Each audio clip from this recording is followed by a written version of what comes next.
After what head coach Dan Teske classifies as a disappointing 2024 season, Madonna Lacrosse brings in 8 freshmen, all expected to make an immediate impact for looking for a chance to get back on the winning ways that were from 2020 to 2022. And as always, the WAC is not easy in the year of 2025. Sean Massa bringing you the Madonna Women's Lacrosse preview. We'll kick it aside, start things off with the man at the helm, Dan Teske.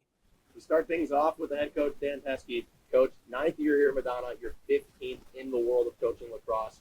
First of all, I want to talk about your tenure. Grand Valley Club Lacrosse, then you get the job here at Madonna, and we go back to 2020. You're 4-1, 2022, 8-6. What does this team this year and in the future have to do to get back to that way?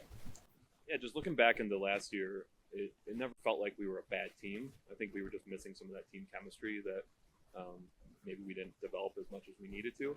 I think that's the biggest thing we took away from last season, all the frustrations after games and thinking that, hey, we're probably not a 10-goal differential different than the team that just beat us, and it felt that way sometimes that we were closer than the score indicated.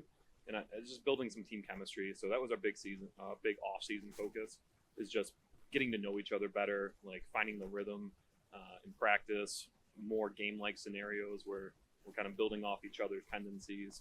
It was just a refocus for us.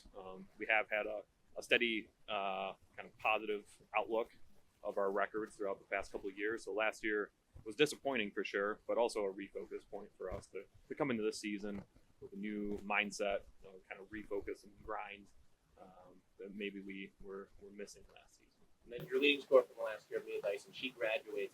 You can't replace a scorer like Mia Dyson. That's just not applicable, but the wise words of a wise man, can't replace, but you can recreate. How do you as a coaching staff go about recreating that offensive output? Well, the beautiful thing is that Mia is on our coaching staff now, so while we lose her, we lose the scoring output. Hopefully she can help replicate some of her scoring with other players on the team now. So who knows if we can replace the in a single player, single position, but Mia's done a great job of kind of leading some of our midfielders to feel more confident in their scoring abilities. I think Leanne Johnson is going to have a great year. I think we have some freshmen that could really big contributors. I don't think we're going to get that amount of point production from one single person, just kind of looking at our team currently.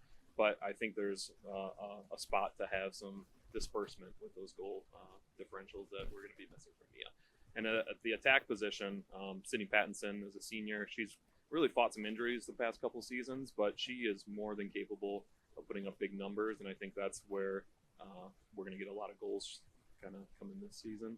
And then, we're just really excited about kind of finding our rhythm as an offense. We had trouble scoring last year. Mia carried a pretty big load for us, so it's really kind of seeing who can step into those shoes and help us out this year. When you talk about kind of retooling, regenerating what you guys are as a team during the offseason, a lot of things that the naked eye can't see, obviously, you as a coach. What have you seen from your team throughout the offseason, throughout preseason, that gets you excited for game one and for games? Definitely excited just about the ownership from our captains. Way more dedication to having a voice on our team. Not that we have bad captains in the years past. They were great, but when you have 3 that have really stepped into a leadership role together, running miles outside of practice as a team, extra wall ball opportunities, shooting clinics with each other.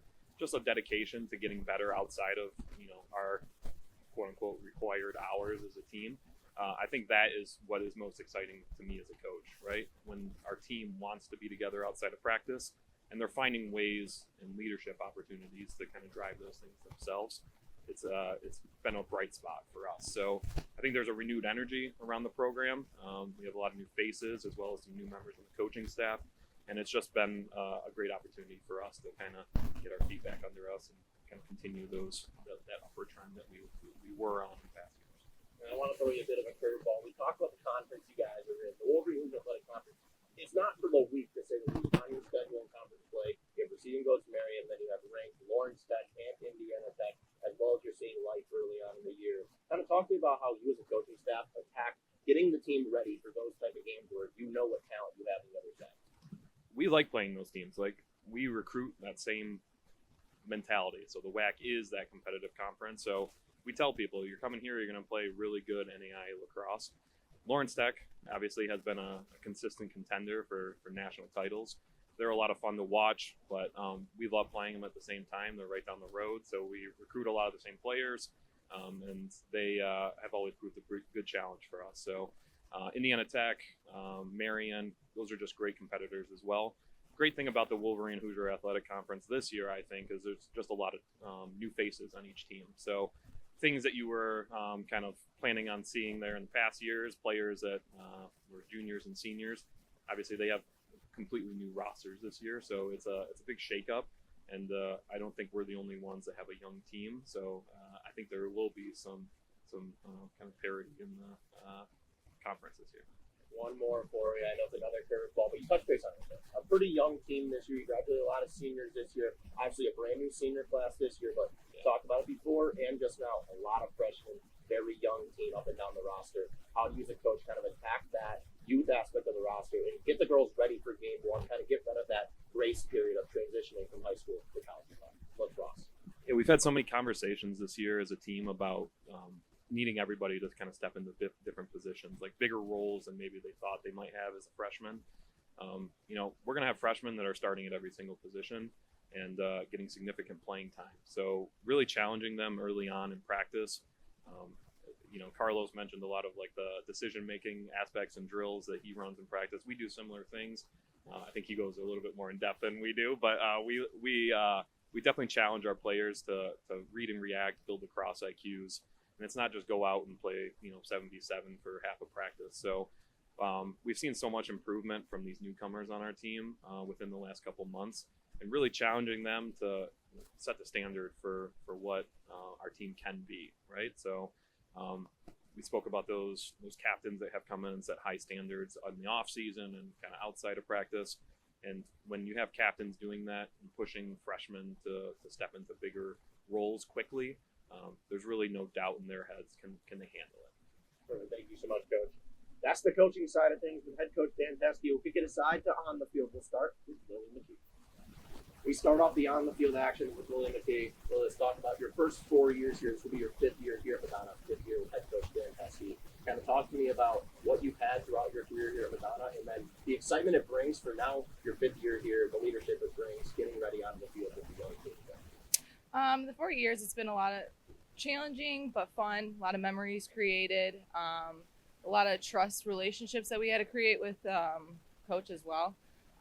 I definitely am excited for this year that we have a good solid group of freshmen coming in. Definitely trying to get everyone to be on the same page, work hard, have discipline, and just overall have fun. And then one thing I talked about with head coach Dan Teskey is the competition of the WAC. You guys know it very well. You're in your 5th year here. You've seen a lot of Wolverine Hoosier Athletic lacrosse. There is some good NAIA lacrosse in this conference. You guys have a young team this year. How do you go about not only physically getting the team ready as a senior leader, but also mentally preparing for the competition that you guys have? There's a lot, yeah. Like you said, that is very challenging. We have great teams that we play against, and definitely we take what we learn from each team and we put it into our play. We put it into our mindset. We always try to have a positive mindset going into the games. We always try to hype each other up, get ready. But I feel like coach kind of sets us up pretty well with game plans before the games, and the week before we practice on, specifically we watch film to get ready for the big competitions like that. Thank you so much. We'll kick it aside, bring it back with Alicia Dell. Massa joined by sophomore defender Alicia Dell. Alicia, first, let's talk about your freshman year here at Madonna. You had a pretty solid year on the defensive side of the ball. Kind of walk me through what it was like for you as a freshman here. I think I built a lot of friendships here, and the time commitment was definitely different than high school, but I made a lot of friendships, got to know the team a little bit more, and made some good connections. Then you talked about it right there, the time commitment, the difference from high school to college. But what was really the big difference for you stepping on the field and realizing I'm not in high school? I would say the aggressiveness on the field and probably just the team dynamic and how we work together. And then we sound like a broken record when we bring up the freshman class, but you guys have raved about it. Coach Dan Teskey raved about it. The freshman class coming in, that was you no more than 9 to 10 months ago as a freshman last season. Now you're a sophomore. How do you go about, getting ready with the team, getting the team ready, getting them away from that grace period of transitioning from high school to college, and also kind of getting that chemistry going to this is your team for the next few years? I would definitely say team bonding helps and getting to know all the girls, and I love having them because now they're one of me, and I was just there. And I would say also like getting to know them on campus and just know them as individuals. So. Thank you so much. We got one more. We'll kick it aside and end things off with Sydney Pattinson. So I'm also joined by senior Sydney Patton. Sydney, let's talk quickly just about your past. We talked to Coach Fantastic about it. You brought it up. The injuries you battled throughout your collegiate career, getting back on the field now for your senior season. Talk about the excitement a little bit now going into your senior year and what you've kind of been through to get to this point. Yeah, throughout my seasons here at Madonna, it's been challenging with all the injuries I've gotten and everything. But this year, I've turned all the injuries into like a way of motivation for me to get back out on the field. I'm very excited for this season. We have a good group of girls. We have a lot of freshmen coming in, so it'll be a really good season. And like I said, it's just motivation that I'm taking from all the injuries that I've had. And then you talked about right there, the freshmen, the youth of this team. Head coach Fantastic touched on it. You touched on it right there. How do you, as a senior now, bring the leadership aspect in the locker room with the young team, but also try to get that leadership aspect to translate on the field? Yeah, absolutely. We have a lot of freshmen, like I said, and just being all close. We are a pretty close team this year, so that helps a lot. And I just think the biggest thing is like the friendships that we have built throughout the year. They've been getting a lot stronger, and I don't consider myself like a captain. I consider myself a friend more than, I guess, in the aspect of like leading the team. I guess I'd be more of a friend on the field than a captain, just because I'm always going to be there, and it's just a title, but a friendship lasts forever. Perfect. Thank you so much. The Crusaders are in action on February 22nd. They head down south to Georgetown for the opening day.